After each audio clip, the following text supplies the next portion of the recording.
Henry was an American short story writer whose real name was William Sidney Potter, better known by his pen name O. Henry. His short stories are known for the surprising climaxes. He was born in 1862, Greensboro, North Carolina, United States, and died in 1910, New York, United States. Greenwich Village is a haven for poor artists and bohemian young people, and O. Henry depicts a vibrant creative community. However, the starving artist's existence has its costs, such as poor living conditions, shortage of food, and exposure to cold and sickness.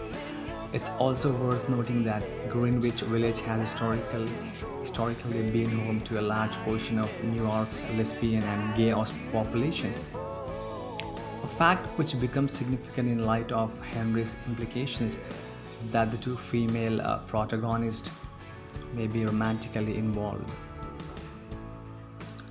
The basis of Sue and Johnson's friendship is a shared interest in art from the beginning. Their relationship is inseparable from their creative interests. The backstory provides context for Sue and Johnson's intense emotional attachment to one another, not simply because both women share an interest in art, but also because being unmarried female artists makes them both outsiders. That Henry characterizes pneumonia as a strange male visitor to the neighborhood perhaps also helps to further establish men as an antagonistic presence in the lives of these two unusual women. The doctor's contemptuous response to Sue's suggestion that Johnson might be depressed over frustrated artistic ambitions demonstrates prevailing attitudes about gender at the time. The doctor thinks that romantic troubles are worth a woman's concern, but art is not. The doctor's diagnosis also reveals a close linkage between hope and health. Johnson won't leave, he says, unless she decides she has something to look forward to. Sue's firm assurance that there is no man in Johnson's life might suggest that she knows this because they are romantically involved, or simply that she knows Johnson is focused on traveling and developing her talents as an artist and not on marriage and children. Sue's work on the magazine establishes her economically precarious condition. She can only buy more food for Johnson's after she has sold the illustration, suggesting that money is short. Still, Sue plans to do everything possible to help Johnson, which shows the strength of her attachment.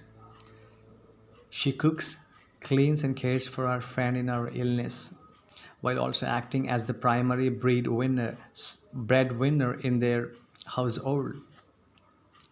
She knows how important it is that Johnson not lose hope.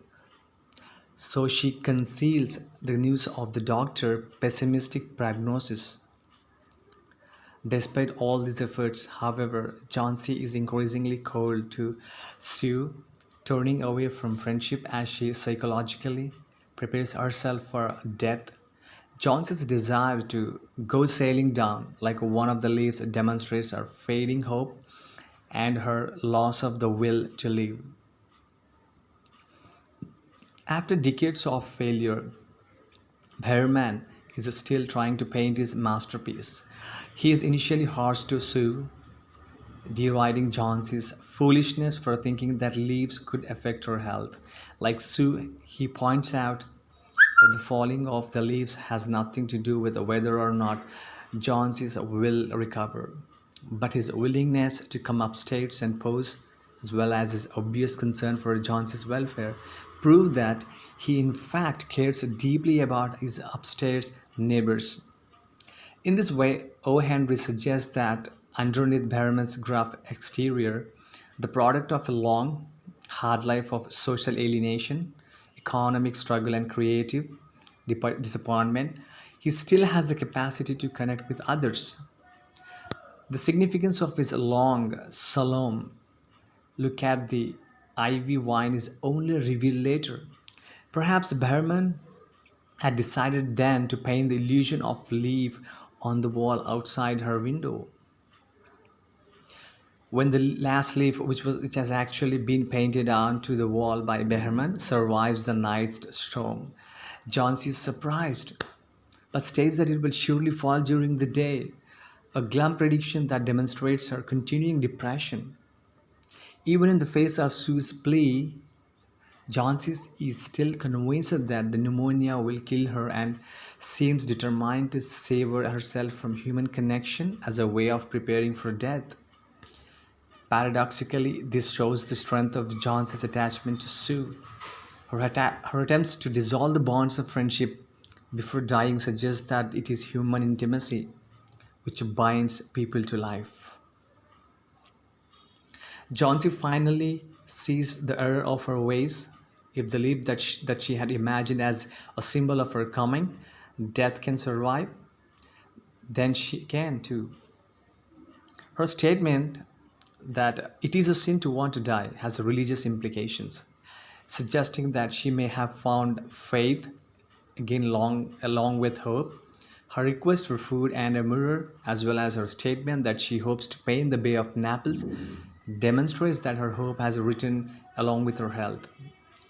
The doctor's assessment of her vastly improved odds of survival, even chances, when before it was 1 in 10, links her improved medical prognosis to the redemptive hope given to her by the last leaf.